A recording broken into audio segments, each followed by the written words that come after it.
अभी indifference curve का फंडा क्या होता है इसको समझते हैं। इंडिफरेंस कर्व कुछ आपको यहाँ पर ऐसा दिखेगा, ये जैसे पीपीसी जो मैंने पढ़ाया था। कशिश अभी अगर आपने पुराना कुछ भी नहीं कर रखा है कोई बात नहीं, आप रिकॉर्डिंग्स देख लेना, हो जाएगा आपका। बस एक चीज़ याद रखना, एक कर्व होता है कशिश पीपीसी, ऐसा बनता है वो कुछ कनकेव शेप का, यूँ ऐसा करके। ये उसकी होती है वाई एक्सिस, ये एक्स एक्सिस। इसको हम लोग कहते हैं इस कर्व को पीपीसी। पीपीसी पर कोई भी जब भी पॉइंट होता है, मतलब ये कर्व है, ग्राफिकल रिप्रेजेंटेशन है एक प्रकार की, है ना। तो कशिश जो भी इस पर कोई भी पॉइंट होता है, मैंने इन लोग को ये बताया था प्रीवियस क्लासेस के अंदर कि ये शो करता है कि रिसोर्सेज का एफिशिएंट और फुल तरीके से यूटिलाइजेशन हुआ है, रिसोर्सेज बेस्ट तरीके से यूटिलाइज हुए हैं, ठीक है। अब हम लोग पढ़ने जा रहे हैं आज की क्लास में इनडिफरेंस कर्व। इनडिफरेंस कर्व और पीपीसी में फ़र्क क्या है? पीपीसी की शेप होती है कनकेव। इनडिफरेंस कर्व की शेप आप कैसी देख रहे हो? कन्वेक्स। ये है ना कन्वेक्स शेप, आशिमा दिवजोत है कन्वेक्स शेप, ये भी कन्वेक्स शेप है सारी, है ना। लेकिन ये वाली जो शेप है, ये देखो कशिश दिवजोत आशिमा, ये वाली शेप है कनकेव है कि नहीं है? इसमें और इसमें फ़र्क देखो, कन्वेक्स कनकेव, है ना। ये पढ़ाया था मैंने। कशिश पुरानी रिकॉर्डिंग्स देख लेना, इंपॉर्टेंट है। थोड़ा बहुत आगे प्रॉब्लम समझने में दिक्कत आ सकती है, तो उसको देख लेना, ख़त्म कर लेना, तो अप टू डेट रहोगे फिर, ठीक है। इनडिफरेंस कर्व, इनडिफरेंस कर्व का कंसेप्ट क्या कहता है? इनडिफरेंस कर्व भी एक ग्राफिकल रिप्रेजेंटेशन है, जैसा कि हमारा पीपीसी और बाकी चीज़ें हमने प्रीवियस क्लासेस के अंदर करी थी। इनडिफरेंस कर्व एक ग्राफिकल रिप्रेजेंटेशन होता है different combination of two goods का। इकोनॉमी के अंदर कशिश हम लोग ये मानते हैं कि मैंने इनको एक सिचुएशन करवाई थी दैट किसी भी इकोनॉमी के अंदर only two goods exist. Situation हम लोग यही मानते हैं हाइपोथेटिकली, इकोनॉमिक्स कंसेप्ट को समझने के लिए, good A and good B. और हम लोग ये मानते हैं कशिश, रिसोर्सेज इकोनॉमी के अंदर are very much limited in nature, that means they are scarce in nature. तो अगर आपको मान लो, मैं इनको एग्जांपल जो बड़े दिन से दे रहा था वो दे रहा था वुड का। लकड़ी के कशिश लिमिटेड लकड़ियाँ, मान लो लकड़ी के 20 फट्टे अवेलेबल है, तो या तो उन लकड़ी के 20 फट्टों से या तो लकड़ी के खिलौने बना लो या फिर टेबल्स एंड चेयर्स बना लो। अगर टेबल्स एंड चेयर्स की मात्रा बढ़ानी है कशिश, तो लकड़ी के खिलौनों की मात्रा कम करनी पड़ेगी, अगेन क्योंकि लकड़ियों के सिर्फ 20 फट्टे इकोनॉमी के अंदर अवेलेबल है। अगर टॉय बढ़ाने हैं लकड़ियों से बने हुए, तो टेबल्स एंड चेयर्स की मात्रा कम करनी पड़ेगी, अगेन उसका रीज़न यही है, लकड़ियों के सिर्फ 20 फट्टे ही अवेलेबल है, कुछ भी कर लो, चाहे खिलौने बना लो चाहे टेबल बना लो। बताओ कशिश, समझ में आया ये कंसेप्ट? ठीक है। लेकिन इनडिफरेंस कर्व कैसे अलग है आशिमा दिवजोत, आप लोग ध्यान दो। इनडिफरेंस कर्व एक ग्राफिकल रिप्रेजेंटेशन है जिसमें हम लोग ये मानते हैं कि दो गुड्स के डिफरेंट कॉम्बिनेशन क्या बन सकते हैं, क्या प्रोड्यूस हो सकते हैं इकोनॉमी के अंदर। तो इनडिफरेंस कर्व एक ग्राफिकल रिप्रेजेंटेशन मैं आपको ये बता रहा था जिसमें दो कॉम्बिनेशन ऑफ गुड्स हम लोग ये मानते हैं, कॉम्बिनेशन ऑफ गुड्स प्रोड्यूस हो रहे हैं। कॉम्बिनेशन कैसे? जैसे एक कॉम्बिनेशन मैं दिखा देता हूँ आशमा, आपको ये वाली बात याद होगी ना, कॉम्बिनेशन वो एक एग्जाम्पल डिस्कस करा था शायद से हमने, कुछ कर रहे थे ना उस दिन आशमा, एक एग्जाम्पल डिस्कस कि अगर इतनी क्वांटिटी वो लेकर आएंगे तो वो चीज़ कम हो जाएगी, टॉय और उसके अलावा ऐसा कुछ करा था ना हमने एग्जाम्पल डिस्कस। इसको देख लो, जैसे दो कॉम्बिनेशन ऑफ गुड्स के हैं, अगर इकोनॉमी में रिसोर्सेज लिमिटेड है कशिश दिवजोत आशिमा, तो 20 क्वांटिटी अगर कॉटन प्रोड्यूस हो रहा है तो कौन एक भी प्रोड्यूस नहीं हो पाएगा। 18 अगर प्रोड्यूस हो रहा है, मतलब अगर हम लोग कॉटन की क्वांटिटी देख रहे हो, अगर हम -2 -3 -3 -4 -4 ये अगर हम लोग डिक्रीज करते चलें, तो कौन की क्वांटिटी के साथ क्या होगा? यहाँ पर देखो, +1 +1 +1 +1 +1, ये एक एक क्वांटिटी के साथ बढ़ती चलेगी। ये इसलिए क्योंकि आप कहोगे कॉटन और कॉर्न का क्या कॉम्बिनेशन, इसके लिए क्या रिसोर्सेज? इसके लिए रिसोर्सेज मतलब दोस्तों लैंड। आप ऐसा तो नहीं है ना पूरे हिंदुस्तान में सिर्फ रुइयाँ ग्रो कर दोगे या फिर भुट्टा ही भुट्टा ग्रो कर मारोगे, ऐसा तो नहीं होता ना। अगर आपको कशिश दिमाग लगा कर देखो, जैसे हरियाणा में आप रहते हो, हरियाणा में बहुत तरह की एग्रीकल्चर खेती है, काफ़ी ज़्यादा है। तो अगर कोई फार्मर है मान लो कशिश, अगर उसको राइस मान लो पल्स ग्रो करनी है बहुत ज़्यादा क्वांटिटी की, तो ऑटोमेटिकली अदर क्रॉप्स की प्रोडक्शन कम करनी पड़ेगी कि नहीं करनी पड़ेगी, बताओ। तो ये हो गया ना, अगर मैं इसको अंग्रेजी में बोलूँ, two combination of two goods, combination of two goods, हो गया कि नहीं हो गया? ठीक है। तो अब देखो, इनडिफरेंस कर्व हमें ये दिखाता है कि दो गुड्स के डिफरेंट डिफरेंट कॉम्बिनेशन जो प्रोड्यूस होते हैं, डिफरेंट डिफरेंट कॉम्बिनेशन मतलब क्या, जैसे आपके पास 9,000 रुपीज़ हैं, तो आशिमा या तो उसकी 3 जोड़ी बेलीज खरीद लो और 4 ड्रेस खरीद लो, या कशिश 4 बार उसकी जाकर मूवी दिखाओ और बाकी का कुछ बचे तो कुछ खा लेते हैं। दिवजोत आप उसकी बुक्स ले आओ, बाकी बचे उसको सेव कर लो।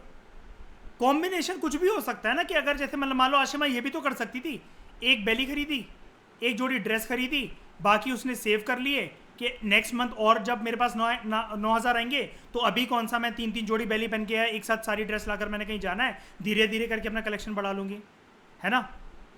और कशिश आपके पास पैसा आया तो आप या तो एक ही दिन में सब कुछ खा डालो उसका, या धीरे धीरे करके खा लो, पूरे महीने चला लो 9,000 रुपये को, है ना। तो यहाँ पर होता क्या है, ये इंडिफरेंस कर्व हमें दिखाता क्या आशिमा, दिवजोत, कशिश, कि इक्वल लेवल ऑफ सेटिस्फेक्शन और यूटिलिटी ना कंज्यूमर को मिलनी चाहिए, जिसकी वजह से एक इंडिफरेंस क्रिएट होता है। यानी कि एक गुड की जितनी यूटिलिटी है और उसको यूटिलाइज करके कंज्यूमर को जितना सेटिस्फेक्शन मिल सकता है, हमेशा ये चीज़ कभी भी सेम नहीं होती कि जितनी उस गुड की यूटिलिटी हो उतना ही कंज्यूमर को सेटिस्फेक्शन मिले, उतना ही कंज्यूमर उससे क्या कहते हैं, संतुष्ट हो। नहीं, कंज्यूमर्स की इक्वल प्रेफरेंसेस होती हैं for diverse combination of goods along the curve. यानी कि जैसे हर कंज्यूमर यार, जैसे मतलब मान लो कोई, हम लोग भी कंज्यूमर ही तो हैं सारे के सारे, हमारे जो गुड्स हम लोग कभी भी लेकर आते हैं या फिर प्लान बनाते हैं तो डाइवर्स कॉम्बिनेशन हम लोग चूज नहीं करते हैं। बताओ, हमारी प्रेफरेंसेस बहुत डाइवर्स कॉम्बिनेशन के लिए रहती है ना गुड्स की। जैसे अगर आपके पास पैसा आया, आप कशिश पूरे महीने सिमिलर सी चीज़ थोड़ी ना खाते रहोगे, आशिमा एक ही ब्रांड के कपड़े थोड़ी ना पहनते रहोगे, दिवजोत एक ही जगह थोड़ी ना घूमने जाते रहोगे कि जब भी मेरे पास 15,000 रुपये इकट्ठे हो जाएंगे मैं पूरे वर्ल्ड में सिर्फ मनाली की ट्रिप मारूंगी और कहीं नहीं जाना मैंने, ऐसा तो नहीं करोगे ना।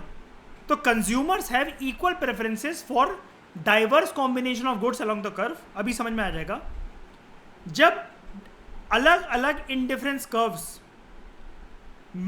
साथ में एक ग्राफ पे दिखाए जाते हैं और जो अलग अलग कंज्यूमर की प्रेफरेंसेस को शो करते हैं, और जब हम उनको बंडल में क्रिएट कर देते हैं, यानी कि एक ही ग्राफ के ऊपर मैंने एक इंडिफरेंस कर्व बनाया, indifference curve 1, indifference curve 2, indifference curve 3 etcetera. इस ग्रुप को, इस फैमिली ऑफ इंडिफरेंसेस कर्व को या फिर बंडल ऑफ इंडिफरेंसेस कर्व को कहा जाता है इंडिफरेंस मैप। समझ गए? अगर सिर्फ ये एक मैं कन्वेक्स शेप बना रहा हूं, ये मेरा होगा इंडिफरेंस कर्व। इस पे अगर बड़े सारे इंडिफरेंसेस कर्व्स हैं तो ये होगा इंडिफरेंस मैप। बताओ,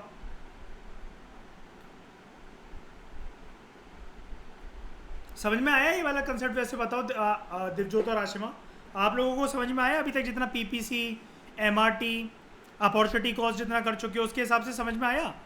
केस हमारा वही चल रहा है आशिमा, दिवजोत, कशिश, कि दो कॉम्बिनेशन ऑफ गुड्स हम लोग प्रोड्यूस कर रहे हैं। इंडिफरेंस कर्व में हम लोग क्या बात करने की कोशिश कर रहे हैं कि ये जो दो कॉम्बिनेशन ऑफ गुड्स है जो हमने परचेज करा है या जो हमने खाए हैं या जो हमने बनाए हैं अपने लिए, क्या वो जितनी उस गुड की यूटिलिटी है उतनी ही सेटिस्फेक्शन हमें देकर जा रहा है कि नहीं देकर जा रहा है? अगर ये इक्वल लेवल का होता है सेटिस्फेक्शन यूटिलिटी तो कोई बात नहीं, लेकिन हमेशा इक्वल लेवल का नहीं होता, ज़्यादातर नहीं होता वैसे इक्वल लेवल का, इसलिए यहाँ पर एक तरीके से इनडिफरेंस क्रिएट होता है। इनडिफरेंस मतलब there is some kind of difference के उस गुड की कितनी यूटिलिटी थी और मुझे संतुष्ट कितना कर पा रहा है उसको, उसकी यूटिलिटी, वो सेटिस्फाई कितना हो पा रहा हूँ मैं उसको यूज़ करके। जैसे यहाँ देखो, इधर देखना, ये है गुड ए और ये है good B, good A good B, ठीक है। अगर इकोनॉमी के अंदर 10 यूनिट गुड ए प्रोड्यूस करना है ना अगर आपको, तो 20 यूनिट्स गुड बी प्रोड्यूस हो सकता है, और 30 यूनिट्स अगर गुड बी प्रोड्यूस करना है तो 12 यूनिट्स गुड ए प्रोड्यूस हो सकता है। यानी कि कॉम्बिनेशन को मिलाकर, अब इन यूनिट्स को छोड़ दो, वही वाला एग्जांपल ले लो कि आपके पास मतलब मान लो कुछ 100 वुड्स है। अब आप इनसे 5 पेयर टेबल्स एंड चेयर्स बना सकते हो या फिर 30 तरह के टॉयज बना सकते हो। अब मुझे एक बात बताओ दिवजोत, अगर टॉयज मैं कम कर दूं, 25 टॉय बना रहा हूं मैं से, तो पॉसिबिलिटी है ना कि एक एक्स्ट्रा टेबल और कुर्सी बन जाएगी मेरी। अगर मुझे 10 टेबल एंड चेयर्स बनानी है तो कशिश मुझे एक बार बताओ, क्या सिर्फ मैं तभी भी 25 टॉय बना पाऊंगा? अगर 10 मैंने अगर इसकी, तो टॉयज के साथ क्या होगा बताओ, कम होंगे कि ज्यादा होंगे अगर मैंने कुर्सियों की संख्या बढ़ा दी? तो कम होंगे, ऑब्वियस सी बात है। इसके पीछे रीजन क्या है? रिसोर्सेज आर बोलो स्केयर्स इन नेचर, यानी कि resources are very much limited in nature. Economy के अंदर रिसोर्सेज लिमिटेड है काफ़ी ज़्यादा नेचर में। डोंट वरी, इस पर आपको बहुत ज़्यादा ध्यान नहीं देना है। मैंने पहले ही बताया था फर्स्ट क्लास के अंदर, कशे फर्स्ट क्लास के अंदर तो थे ही आप मेरे ख्याल से। ये थोड़ा सा माइक्रो इकोनॉमिक्स के कंसेप्ट है जिसके बारे में यूपीएससी नहीं पूछता है इस चैप्टर के बारे में। अभी आप देखोगे भी इस चैप्टर के एंड में जाकर मैं आपको ये दिखाऊंगा, क्वेश्चन ख़त्म ही हो जाएगा ये कल तक के वैसे जो चैप्टर। ये तो समरी है। ये देखो, सिर्फ 2021 में एक क्वेश्चन आया, 2019-20 में एक भी क्वेश्चन नहीं आया, 2018 में एक क्वेश्चन आया था, और जब से पैटर्न चेंज हुआ 2012, 13, 14, 15, 16, 17 एक भी साल क्वेश्चन नहीं आया। तो आप समझ सकते हो औकात इसकी कुछ भी नहीं है। करवा मैं इसलिए रहा हूँ फिर भी डिटेल में कि जैसे 18 में क्वेश्चन आ गया था, 19-20 में 2 साल नहीं आया, 21 में आ गया। तो आप अगर जिस साल पेपर दोगे तो क्यों छोड़ना है? एक अगर 2 नंबर मिल रहे हैं फ्री के तो क्यों छोड़ने हैं, है ना? चैप्टर थोड़ा सा अगर जैसे दे रखा है तो ठीक है, समझ लेते हैं उसको, कम से कम सॉल्व हो जाएंगे हमारे, कुछ मार्क्स तो मिल ही जाएंगे। और देखो इस तरीके के इंडिफरेंस कर्व अगर आप बड़े सारे प्लॉट कर दो, indifference curve 1, indifference curve 2, indifference curve 3, इसको कहते हैं इंडिफरेंस मैप। बस प्रॉपर्टीज जान लो इंडिफरेंस कर्व की, आराम से समझ में आ जाएगा। इंडिफरेंस कर्व्स जो हैं उनकी शेप मैंने क्लास स्टार्ट होने से पहले ही बताया आपको, कन्वेक्स है उनकी shape to the origin. Slope जो होता है इंडिफरेंस कर्व का, इसको हम लोग कहते हैं MRT, marginal rate of substitution. मतलब ये जो स्लोप है ना, ये वाला, ये जो स्लोप है, ये जो ऐसे करके जाता है, ये इसको हम लोग कहते हैं MRT, marginal rate of substitution. अब आप कहोगे मार्जिनल रेट ऑफ सब्स्टिट्यूशन मतलब समझ में नहीं आया, इसकी अंग्रेजी को जरा डिकोड करके बताओ। इसका मतलब ये है, अगर आपको एक क्वांटिटी किसी भी गुड की बढ़ानी है, हाइपोथेटिकल सिचुएशन क्या है, इकोनॉमी के अंदर आप लोग सिर्फ 2 ही गुड्स मान रहे हैं कि 2 ही गुड्स प्रोड्यूस हो रहे हैं। एक क्वांटिटी अगर गुड ए की बढ़ानी है तो दूसरी गुड बी की क्वांटिटी कम करनी पड़ेगी। गुड बी की अगर क्वांटिटी बढ़ानी है तो गुड ए की क्वांटिटी कम करनी पड़ेगी। सबके पीछे रीज़न दोस्तों एक ही है, क्या? रिसोर्सेज आर लिमिटेड, यानी कि स्केयर्स इन नेचर। ठीक है, ये है इसके पीछे बेसिक रीज़न। तो अब आप कहोगे कि MRS तो बता दो क्या ये marginal rate of substitution. Marginal rate of substitution का ये मतलब है, अगर आपको गुड ए की संख्या बढ़ानी है, you should be willing and able to substitute some quantities of good B. Ashma बोल रहा कंसेप्ट याद है ना जो कि कुछ गुड्स, यार लकड़ियां हैं जैसे, तो खिलौनों की लकड़ियां इस्तेमाल ना करके हम लोग वो टेबल एंड चेयरों पे लगा देंगे इकोनॉमी के अंदर, क्योंकि कैसे समझ रहे हो ना, लकड़ियां तो लिमिटेड है। अगर मैंने यहाँ से टेबल कुर्सी की संख्या 1 बढ़ाई, 5 थी अभी तक, मैंने इसके अंदर +1 करा, 6 हो गई, तो टॉय की संख्या देख रहे हो मुझे -5 करनी पड़ी, कम करनी पड़ी। क्यों कम करनी पड़ी? कुछ जो लकड़ियाँ थी जो पहले इधर जा रही थी वुड्स, वो अब मुझे टेबल एंड कुर्सियाँ बनाने पे शिफ्ट करनी पड़ी। क्यों करनी पड़ी भाई शिफ्ट? में दोनों इक्वल जगह क्यों डिस्ट्रीब्यूट नहीं कर सका? Because resources are limited in nature. अब समझ में आया इंडिफरेंस कर्व का ये वाला जो मीनिंग था, यूटिलिटी और सेटिस्फैक्शन। हमेशा आपको यूटिलिटी और सेटिस्फैक्शन नहीं मिल सकता इक्वल इकोनॉमी के अंदर, किसी कंज्यूमर को नहीं मिल सकता। पैसा अगर आपके पास हो भी, संसार भर की सारी चीजें नहीं खरीद पाओगे पूरे इस दुनिया में, बिकॉज कुदरत की एक लिमिटेशन है कि वो उससे ज्यादा प्रोड्यूस नहीं कर सकता। और ये प्रॉब्लम पता है ना तुम्हें, हम लोग हमेशा डिस्कस करते हैं हम लोग, resources to satisfy human needs are limited in nature but human wants are unlimited. यही दिक्कत है ज्योग्राफी की, यही दिक्कत है इकोनॉमी की। इसी को कहते हैं ना इकोनॉमिक प्रॉब्लम। पता है ना शुरू में जो कंसेप्ट डिस्कस करवाया था तीनों को, बताओ। मेन इकोनॉमिक प्रॉब्लम यही है ना, human wants are unlimited and resources to satisfy those wants are very much limited in nature. याद है? अब एमआरएस समझ में आया कि हम लोग सब्स्टिट्यूट किसको कर रहे हैं कि भैया अगर एक गुड हमें XYZ प्रोड्यूस करना है तो हमें PQR को भूलना पड़ेगा। ये है सब्स्टिट्यूशन का मतलब, you are substituting something. Substituting का मतलब क्या होता है? रिप्लेसिंग। जैसे कल आप आए नहीं थे कशिश, कल किसका हस्बैंड डिसाइड हो रहा था हमारी क्लास में? हस्बैंड बॉयफ्रेंड का एग्जाम्पल डिस्कस कर रहे थे ना कुछ हम आज में आपके रिगार्डिंग। हाँ, दिवजोत का हस्बैंड डिसाइड हो रहा था कि इसको 2 बंदे पसंद थे। तो मान लो कि एक है यहाँ पर इसका बंदा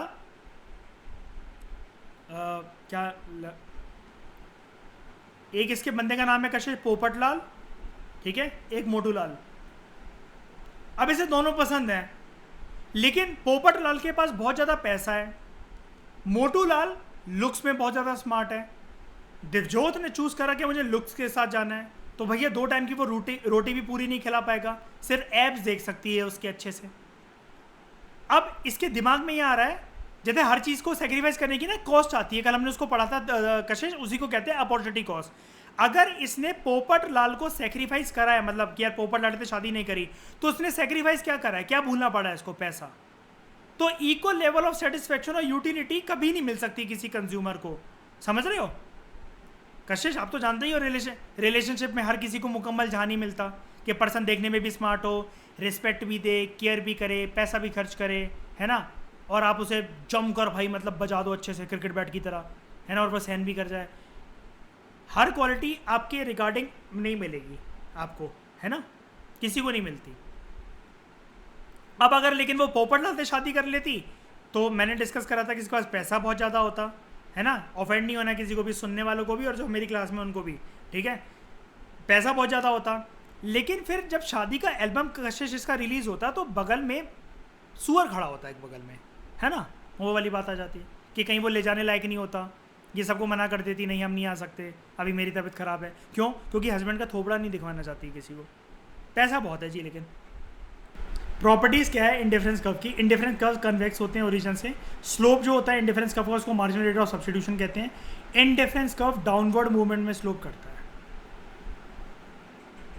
डाउनवर्ड मतलब, अब आप कहोगे शुरू कहाँ से होता है? ये देखो यहाँ पर बना देते हैं, ये शुरू होता है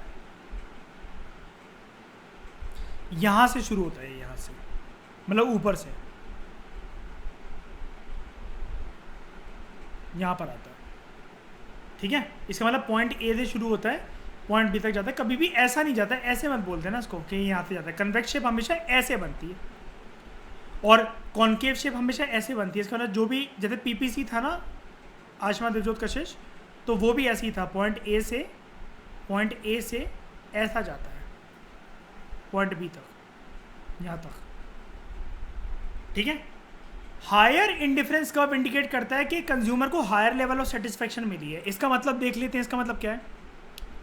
अगर मैं ये बोल रहा हूँ ये इंडिफरेंस कर्व 1 है, ये 2 है, ये 3 है, हायर कौन सा है कशिश, आशिमा, दिवजोत? हायर कौन सा है, 1, 2 या 3? 1। ये सबसे हायर साइड पे है ना, सबसे टॉप पे ये, अगर नीचे से देखो सबसे टॉप पे ये वाला हुआ ना, तो सबसे ज्यादा सेटिस्फेक्शन कौन से कर्व में है कंज्यूमर्स की? फर्स्ट वाले में। इसका मतलब कंज्यूमर पैसे खर्च करने के बाद, किसी भी गुड को लेने के बाद सबसे ज्यादा सेटिस्फाई यहां हुआ है। कंज्यूमर ए, बी और सी सबसे ज्यादा सेटिस्फाइड है। कंज्यूमर पी, क्यू, आर उससे कम सेटिस्फाइड है, और कंज्यूमर एक्स, वाई, जेड सबसे कम सेटिस्फाइड है, लीस्ट सेटिस्फाइड है। समझ गए? कोई दिक्कत आई इस चीज में? थोड़ा सा टेक्निकल था, बताओ, कोई दिक्कत तो नहीं आई? कभी भी इंडिफरेंस कर्व एक्स एक्सिस या वाई एक्सिस को टच नहीं करता है, देख रहे हो?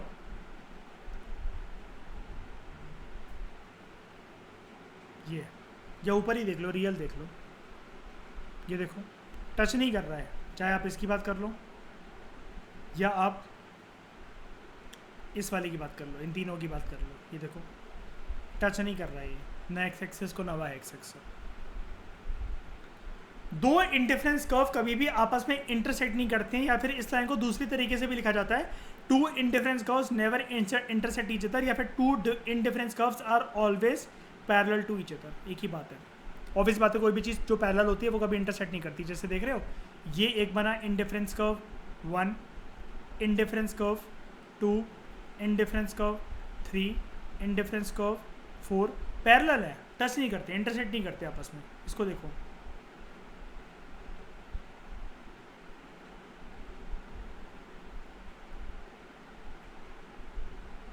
देखो इस वाले को नहीं कर रहे ना, ये देखो पैरेलल है, ठीक है। ये कुछ प्रॉपर्टीज हैं, बस याद कर लेना, ठीक है। Thank you very much for discussion.